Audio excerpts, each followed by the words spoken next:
know the exact killer of Ahmed Hussein Swale. We know that the job of an investigative journalist anymore is a very dangerous one. They put their lives at the very edge every day. Yes, I mean, and we think of our friends here at Multimedia. We think of people like Manasseh. We think of Latif. We think of people like Maxwell, who are every day out there on the road trying to find out what's really happening and what's really going on. And it's very scary to think that their lives might be in danger just because they are investigating issues that are important to us, especially when it comes to corruption and it comes to do with money that is being spent, things that shouldn't be done. And we get that, yes, they are a sort of check in the society. And so at the back of every criminal's mind, you're doing something and you're wondering. I remember that even a few weeks ago, somebody was saying that right now when you're doing something or when you're having a conversation with someone, you don't know whether they're recording you, you don't know whether they're secretly filming you. And so yes, definitely journalists act as a check in society. Investigative journalists act as a check and a certain sort of silent conscience. So it's just scary if there's this fear at the back of our minds when we're doing our job. Definitely.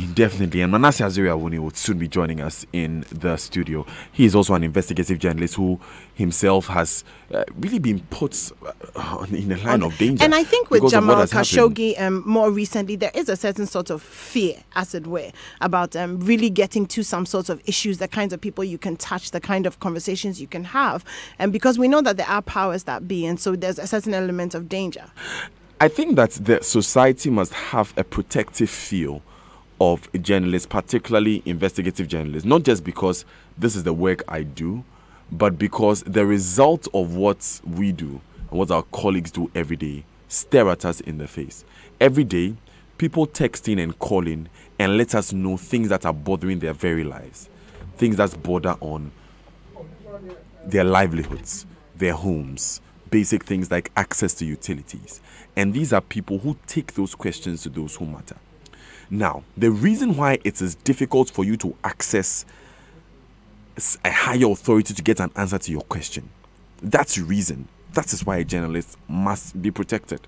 That's why, like the IFJ statement said, the death of a journalist is the responsibility of a nation. Yeah, but you also remember, even with the Men's Gold saga at the beginning, when we had our reporters go there, it's funny how sometimes this very same public that we're trying to protect turn on us when they feel like the stories that we're doing. So there's a certain mindset. Okay, so Dr. Christianian has joined us on the line. We want to explore some of these issues a bit further. Dr. Inin, good morning. Thanks again for joining us. Yes, good morning. It's always a pleasure. And it's a pleasure for us to have you as well. In the first place, for someone out there who is listening and saying, so a journalist has died, why should we be making a big deal of it? I use this expression advisedly. Yes. What would you say to that person? Well, the person probably doesn't respect human life. Every human life, journalist, school teacher, doctor, nurse, lawyer, construction worker, fisher folk, farmer is very important. Journalists probably a little bit more so because they hunt, that is the professional journalists. I've spoken to some really bad guys this morning who have even ended up insulting me on top for telling them to be professional. But that is beside the point. Because of the hunt for the truth. Because journalists, those who are professionals, seek to uncover and to challenge authority, particularly in instances where power, authority, influence are used in ways that are detrimental to society's progress. Journalism is one of the few professions where, for those who work well, constantly, will place their lives at the very forefront and makes their duties extremely risky. Earlier on, we thought that, journalists are at risk in societies where they deal in narcotics, where they are excruciating crimes against, humanity, and they want to expose it, where there are massive corruption going on either in the mining sector or other sectors, where big interests are being challenged by journalistic investigation. Or there's some sort of instability even. Yes. During war, exploitation of natural resources, that kind of stuff. But journalists, particularly in transitional economies and transitional democracies, where institutions are not strong, and therefore those who want to profit and benefit excessively can abuse and manipulate those institutions and processes to their pecuniary gain, can also have access to extreme power, extensive influence, and also, of course, access to manipulating the system for money. So journalists in communities like ours, Ghana, Nigeria, South Africa, Kenya, Ethiopia, are always at risk. So I think it would be dangerous for anyone to express surprise that such a thing could have happened. My reading, actually, and I think this is why some journalists have gone the extra mile of protecting their identities and protecting their faith. But my reading is that as the economy grows, as journalists come to the forefront of exposing these ills in society, or anyone who is on the forefront of raising his or her voice to say this is not the manner in which I want our society to be, is at a risk. But part of the risk that you guys face is that they are also very uncivil journalists, people within your ranks whose behavior may also expose the professional one. Indeed. Okay, so Indeed. Just like all civil society, there's also an uncivil society. And that is where it's more dangerous. If you talk to those in the security apparatus, there's nothing more dangerous than your partner who you expect to lay down his or her life for you is actually working secretly for your enemy. And that is part of the challenge that journalists in Ghana are going to face in the coming year. Okay. Or in the coming year. So for me, this is a cautionary incident. It's going to get much worse because as the professional ones get more professional and begin to use assessments and investigative techniques and sophisticated software in tracking criminal gangs and organized criminals, they will fight back. Very try. Very chilling remarks there, Dr. Enin, for you to say that is the reality. And let me tell you something else. You see, most of the times when people do assessment and analysis in this country, they don't look at the networks.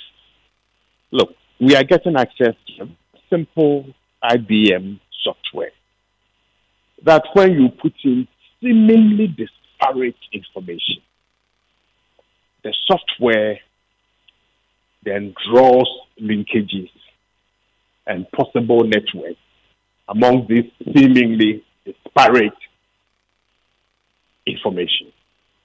Okay? We use that software to test on the murders and attacks of police officers.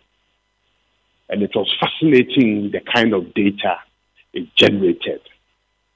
Publicly accessible data that, of course, you and I, just sitting in our offices walking around, may not know. Okay, but the system takes them out. Okay, so as journalists begin to become more professional and begin to use multiple sources for triangulation and then can drill down some more, these attacks are going to continue. Because look, the exposure of such people is not just about the money. But if people want the money to buy influence, get access, to throw their weight about in religious organizations, in their communities. And you see, when you have this kind of power and influence, you are a big person in society. You've got your own network who eat the crumbs from your table. You see, so when people expose you, you haven't exposed only one person. Okay. You've threatened the network and you've threatened the hangers-on.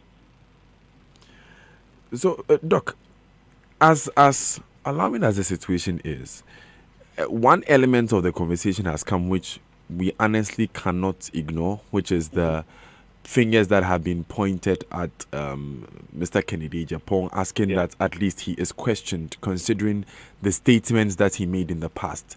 Mr. Agyapong says that these statements, these fingers being pointed at him, are unfair and they are distracting from the actual perpetrators whom he knows nothing about.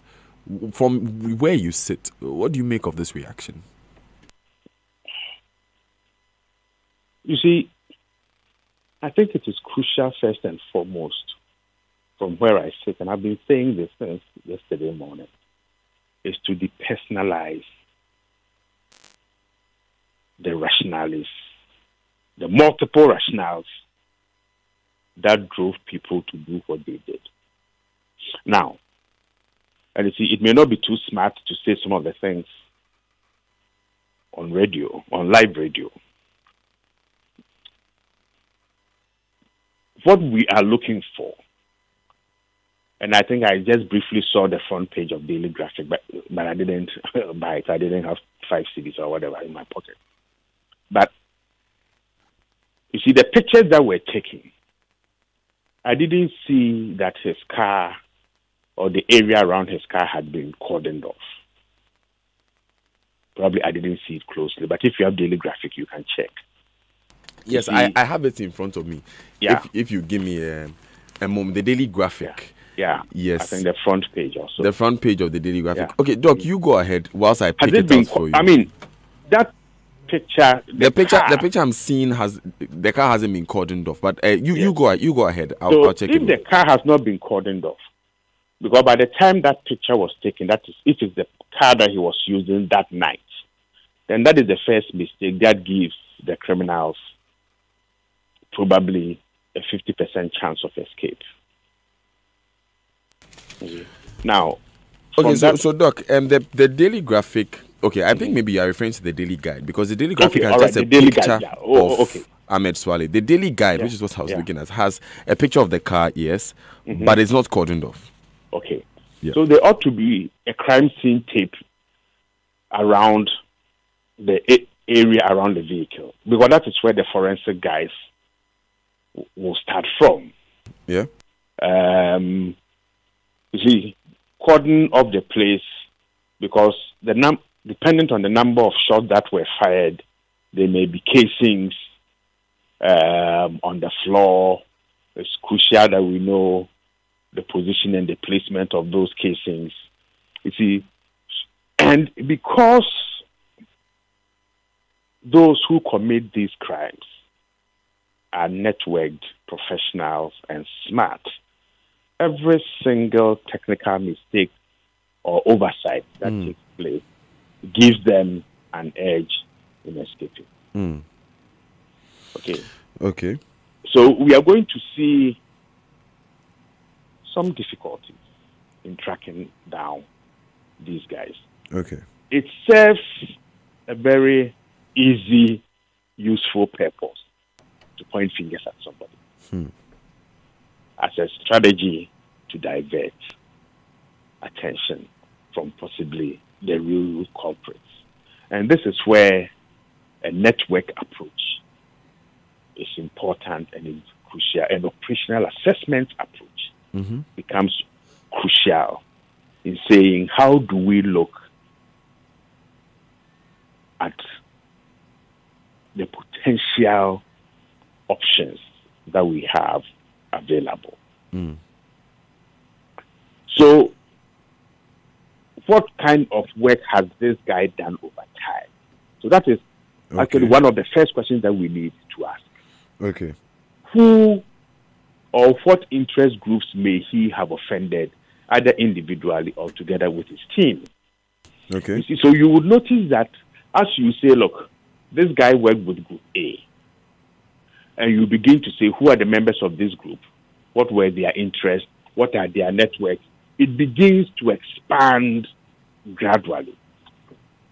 Okay. So that although you are focusing on Group A, for which he has done some work 6, 7, 8 years ago, as you continue to draw the networks across multiple groups that he has worked for, you begin to see linkages and patterns emerging. And therein lies one of the possible pathways to follow. Okay. But this needs sophisticated operational analytical skills. Okay. This one, I'm trying to tell myself small to you. we appreciate that, Doc. So this is not just about a name that has been mentioned. Okay. Because if I take this name going around and we say, oh, but this person has made insightful comments.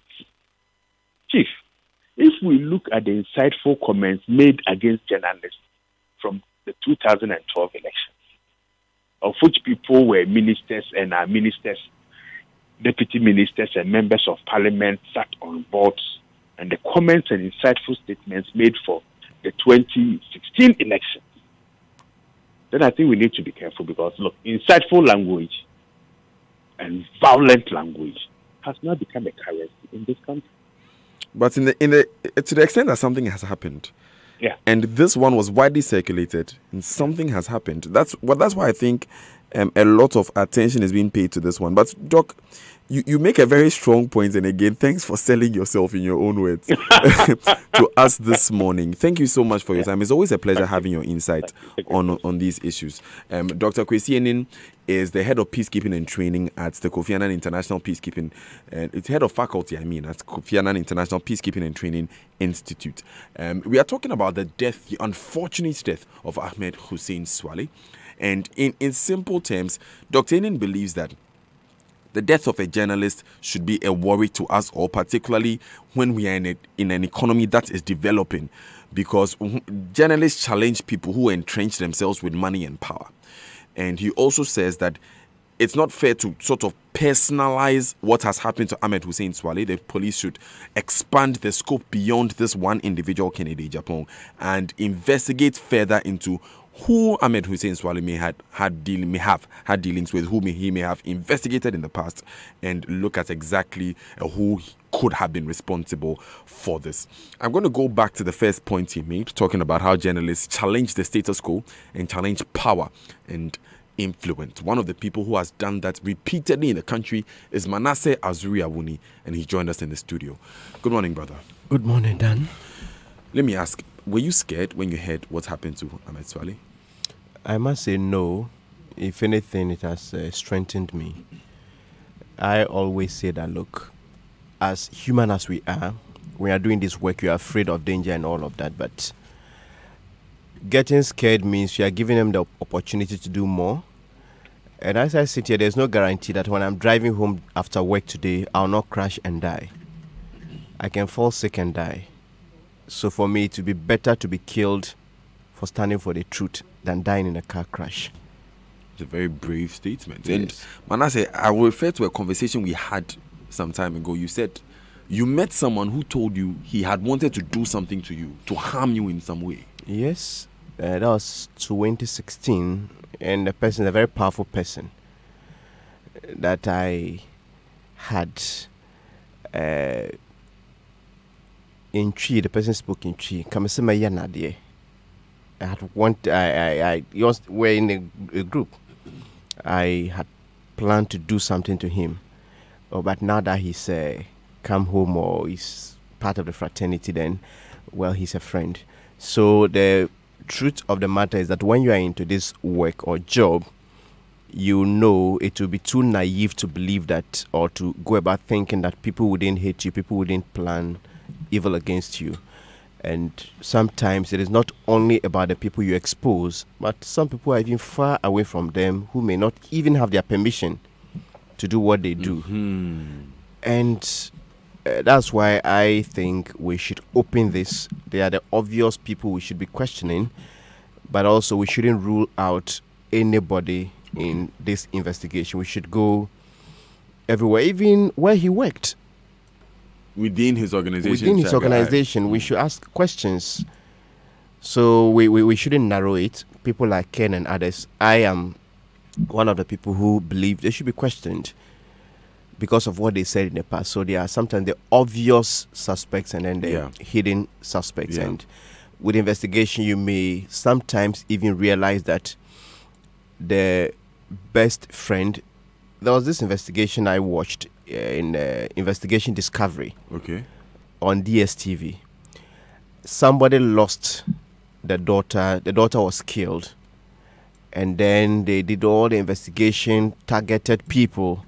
Eventually, it happened that the daughter's best friend was the one who killed her. And at the time they were doing this investigation, this woman had actually asked the best friend, the daughter's best friend, to come and then live with her. So it took so many years. So with these cases, we should be open-minded.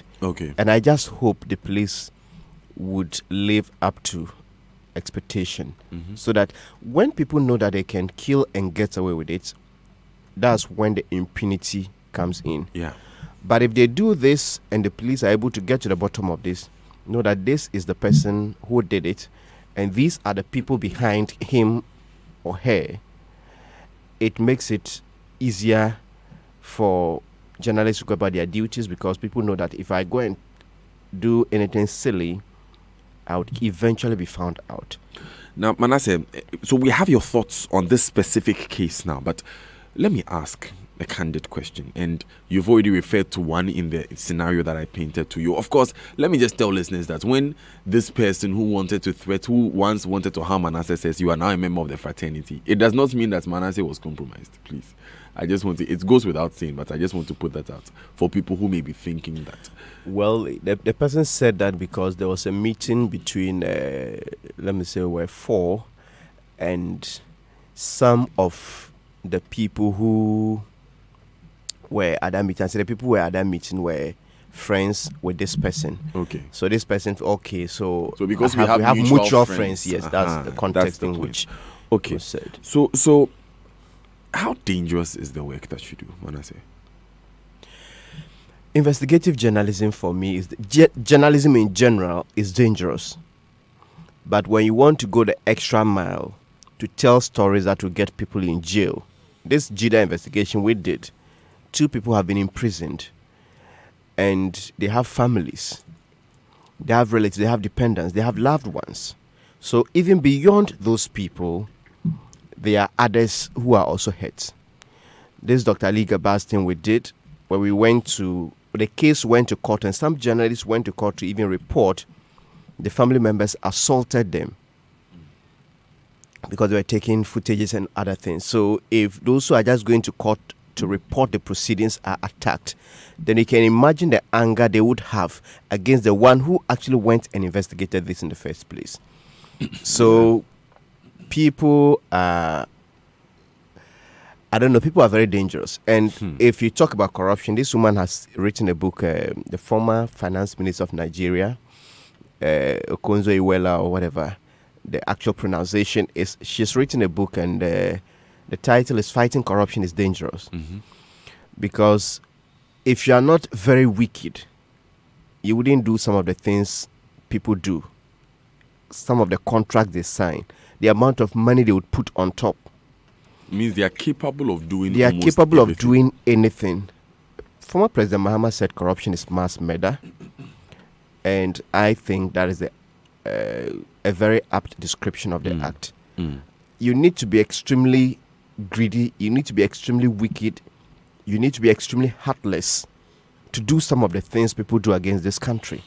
So if you're able to do that, then you can equally kill. So if you are going after those people, and they are also well networked, There are some of the corrupt people. You say NDC and NPP are divided, but there are some of the corrupt people. When you touch them, you get to realize the NDC and NPP are more united than the Holy Trinity.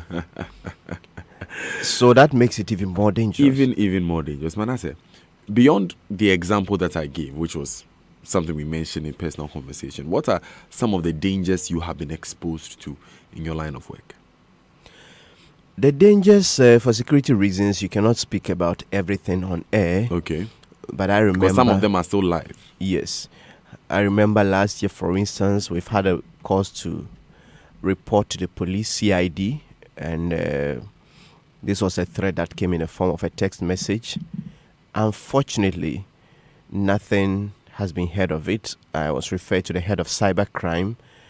We sent the number and did a statement. As we speak, nothing has come out of it, or nobody even told you this is where we have gotten to.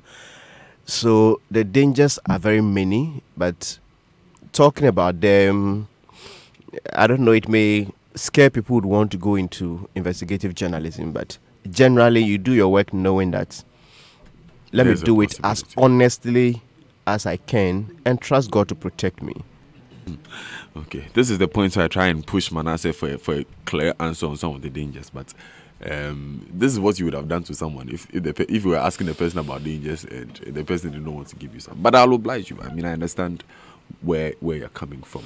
The truth is that if you are doing this work, it isn't every thing that you'd even have to tell your family members, because sometimes they get so scared that they are the people who should protect you. They are the people who really care so much about you. Yeah.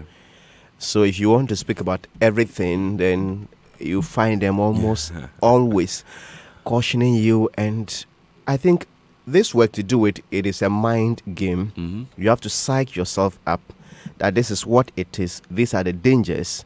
You also look at, okay, so these people are doing this to the country. They are hurting everybody else. So beyond you, they are hurting everybody else. So you just have to psych yourself up. So there are certain things you just tell yourself, okay, these things are real. The dangers are real, but should you allow this to continue? That's why investigation, you choose things you are very passionate about. So when people say, okay, don't be emotional about what you do, then they don't understand what you do. You know that what you are doing is dangerous. You can be killed for what you are doing. So I don't think there's any more emotion to your work. If you just want to do it like anything, let me just report and go. There are a lot of the things you won't even touch in the first place because there's no story that is worth your life. But sometimes you have to push, or you have to get pushed by your own emotion, how angry you are about a particular situation. You won't be happy to see this continue. When you see it happening, you get angry. So if it even means your life to pursue it and get this corrected, you are prepared to. Wow.